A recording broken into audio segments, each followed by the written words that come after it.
Hey everyone, it's Kelly Carter, host of Another Act. Today joining me is funny woman Sasheer Zamata, who is starring in the second season of Woke. We talk about all of the things, including a very controversial take on Beyonce and Rihanna. You have to stay tuned to see what I mean.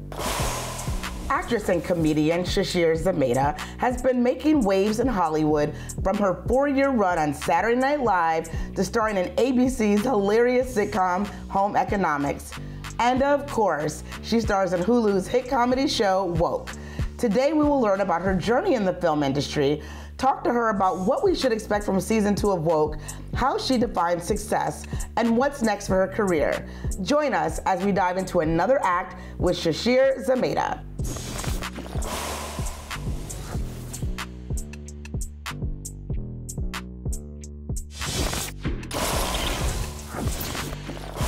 I am drowning right now. Keith, just do the Black Lines White Paper speech again. That's what I was gonna do until I realized they're streaming that speech right now. Ew, shit, that is bad. Okay, well, whatever you say, stay true to yourself and don't piss anyone off. Let's start here. What is so crazy about Woke is the timing. I talked with Lamorne about this when it first came out, but this show really first dropped right as we were literally having this collective conversation about what the emphasis of the show actually is and the themes that you all get into. Tell me about that, because points are made in this series, but there also is really good comedy there too. How does that work? I mean, I think comedy is a great way to break down people's defenses and make them more open to listening to topics like this, because you know, some people get afraid to touch topics like this or address it or discuss it with people they know. But I think you get a little tricked when you start laughing and realize, oh, wait, I'm actually learning as well. And yeah, it's timely, but it's so funny because like it's kind of has been timely for a while. And hopefully, I mean, it probably will be, but also hopefully not. But yeah, we're analyzing things like the idea of being woke and what that means, which and the word itself has changed meaning so much over time. But I feel like that's something we dissect in season 2, where it's like there's no right way to be woke, and we show different journeys characters are taking to be woke, but we also don't tell you what the right way is because we don't know. There's like, you could try this way or you could try this way, and there's pros and cons to all of them, but you just kind of figure out what's best for you. Yeah, no, that's a really great point. I have to think that in some ways, when you initially got this project dropped in your lap, that it felt familiar because some of the things you've explored in your own stand-up comedy, and then your first scene is Ayanna literally responding to why people of color always stand for something in their work, you know, saying that because the world is racist, messed up place. Do you find that to be true in your world as a comedian? And was that like the connective tissue for you to want to do this project in the first place? Yeah, I mean, yeah, I definitely use my comedy as a way to talk about the things that are angering me, confusing me, things I just want to address in my own life.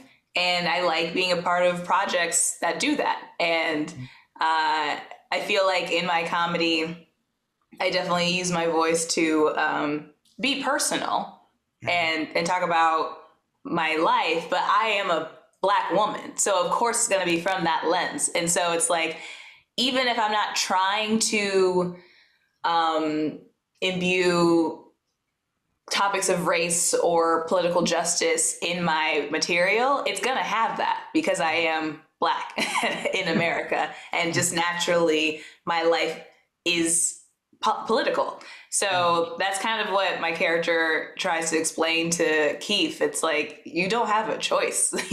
You are a Black artist. Like, you kind of have to address this. Otherwise, what are you doing?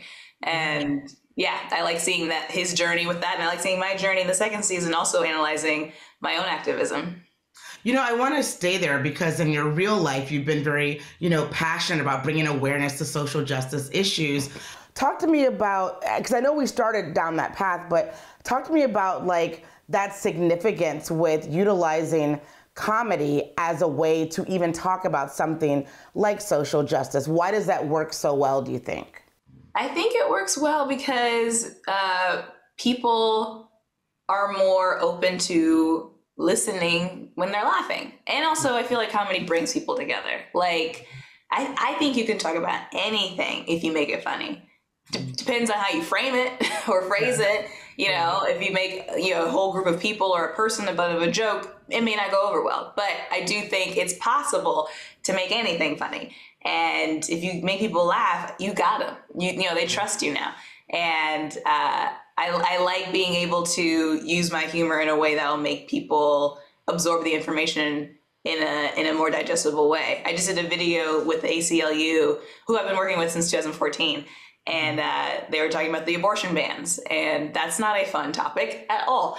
But we did a video where I'm like baking and explaining facts, and there's humor involved with it. And it's like, that's a very easy thing to share with people, because like, oh, here it is, as opposed to like, here's an essay or an article or a book or a TED talk on this, because that makes some people feel bad or attacked or bored or whatever. So I think if you frame it in a way that's comedic, it's easier to share with people.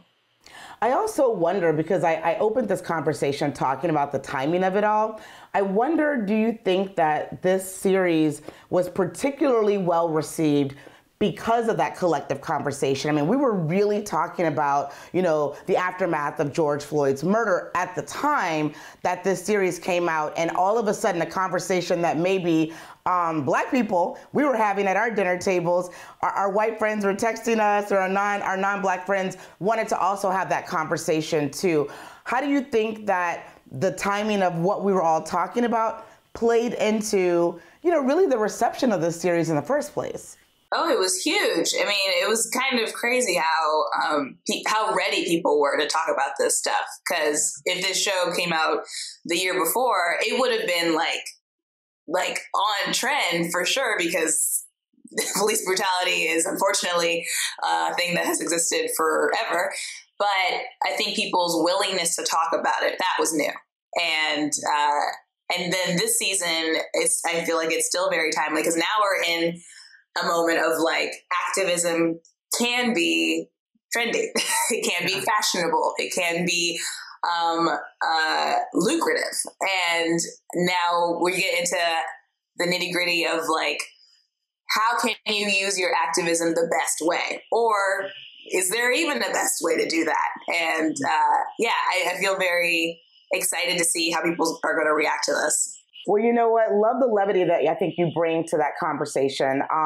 Somebody else who does that really well, I think Nicole Byer.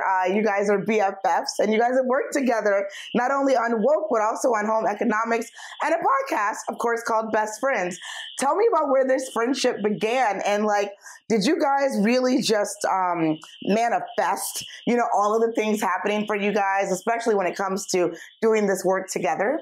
Well, Nicole and I met in 2009 in New York. We both started at the Upright Citizens Brigade Theater, and we were doing improv together, and then we started making sketch videos together, and we just loved each other so hard immediately. And I feel very, very lucky that I found somebody I could grow with as a person and also career-wise, and we love working together. We just love traveling together, we love writing together, we like performing together, and it makes it very easy because I genuinely like being around her all the time.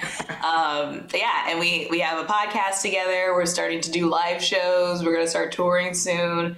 It's just the best. And I think I forget that not everyone has a Nicole. Through this podcast, people can call and ask questions. And I didn't realize how many people didn't have a best friend or have a friend but aren't that close with them or don't know how to make deeper connections. And we try to give advice as best as we can. We've had a 13-year best friendship. So we kind of know how to stay together, but also we're still learning too. But it makes me feel very fortunate that I have someone in my life who is that close with me. I love hearing that, and I love hearing that you guys are going to go back on the road soon. What is it that you get from doing live stand-up comedy that maybe you don't get from the series that you're a part of? Oh, I love being able to perform live because it's a nice immediate connection to the audience. I love that feeling. You can't get that through the screen. I love being in person. I love hearing the audience react to different jokes, and you know, it kind of helps me edit as well. Because I'm like, oh, okay, maybe that's too far, or just like, oh, you like that direction, I'll keep going in that direction. Yeah, and I just love seeing different cities and different people. You know, I love being in LA, but I also like want to know what's going on in the rest of the country because I don't know. It's nice to be able to go see the people and have them tell you what's going on. You know, also love that you are on 2 different shows at the same damn time. What is it that you're looking for in your career at this point? You know, what types of projects do you find yourself gravitating towards? I mean, I love comedy, love comedy. But I also want to branch out and do other things and show other skills. I want to start doing dramas. I love action stuff. Yeah, I want to be able to use more of my skills in a way that will be seen. I also want to direct eventually and produce and write more of my own stuff. Yeah, but I'm having a blast on these 2 shows, and I love being able to do things that feel like they align with my voice. And I feel very lucky that I'm in spaces that let me collaborate and have input on my character too, because those are my favorite jobs. How do you measure success right now? I mean, I think success is different for different people. I like doing things that make me feel happy and that are fun, and I can get something out of it in some way. Yeah, with Woke, the group of people I worked with are amazing, and that was such a fun group to play with and work with. And then also I learned on that set. I was able to shadow Mo Marable directing wise, and yeah, I loved being able to grow with that show. And then Home Economics, I love the cast so much, and the writing is growing, and I just, yeah, I like doing things that make me feel like I'm going to get something out of it at the end. Is going behind the scenes something that you're interested in exploring? Yeah, definitely. I directed some like comedy videos years ago, but I haven't really dove into like TV directing or movie directing yet. But I'm excited to. I feel like I'd be good at it. Also just like a different way to tell a story. Like I love being able to act and say other people's words, but I also would love to figure out a way to be on the other side of that. So what's next for you? What are you looking for beyond, or in addition to, I shouldn't say beyond, because you have successfully shown us that you actually can juggle doing more than one thing at the same time. So what else are you looking to add to your plate? Well, I am shooting my second stand-up special in June, which I'm very excited about. Last one came out in 2017, and I was supposed to shoot this special in 2020. I feel like everyone's biggest plans were supposed to happen in 2020, and then it got canceled. But I'm actually glad for the delay. I feel like time and perspective gave me a new angle on some of these jokes, and I'm actually really, really excited for people to see this material. So yeah. I'm touring right now. I'm going to be on the road, and I'm excited for people to see me. All right. Speaking of touring, I want to ask you just a few quick, fun this or that questions, and you just pick which one you enjoy more or that you're finding yourself enjoying right now. So which do you prefer, stand-up comedy or acting on a TV set? Oh, boy. I mean... Such a cruel question, I know. I know. I mean, there's a lot of money in TV, so that's nice. But I also love stand-up so much because it's just me. It's just like, these are my words. This is my performance. You're just getting 100% me. And the people who are coming there are coming to see me. And I love that. I love that it's like, oh, either I didn't know you before or I saw something that you did and I liked it. And then they come and see an hour of me and they're like, oh, I am a fan now. Like, I love your voice. And yeah, I think maybe as far as like fulfilling performance, I would say stand up. Love that. What about shooting skits versus podcasting? I would say podcasting, especially with Nicole, because it's just so easy. We just talk as if we were on the phone, but we just happen to have microphones in front of us, and it's fun. And shooting sketches are very fun, but you gotta get a costume, you gotta get cameras, lights. It's like a whole thing. Podcasting, I just need a mic. Facts are being made. Facts are being said. What about New York or LA? Which one do you love spending time in more? Damn. You know, I think I like spending time more in New York, but I would rather live in LA. Okay. I get that. I get the 75 degrees tells us why you would probably say that. So yeah. I love living here, but also I miss New York. I lived there for 9 years and I love the walking culture. I love running into friends. There's so many adventures you can run into there. Yeah. But when I want to like be home, I'll be in LA. Yeah. Who has the better swag on woke, Clovis or Keith? Clovis, absolutely. I was really hard on his swag. Who is more woke, Sasheer or Ayana? Ooh, I guess Ayana, because that's really hard. I feel like there's definitely a mix.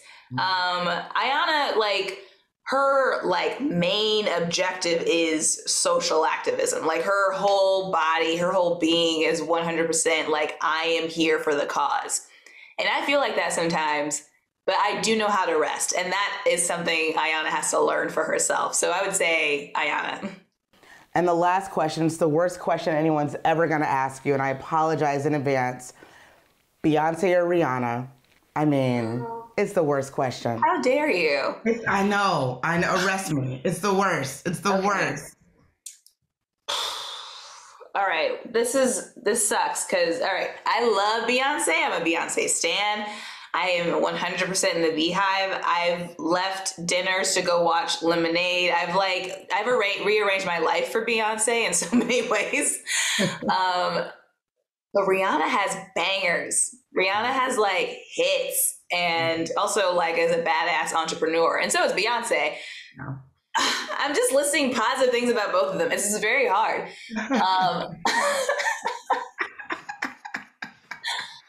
I guess I'm gonna say Beyonce. So I just admire her so much and really want to be in the Knowles family at some point in time. I'll babysit, whatever they need. I really admire her.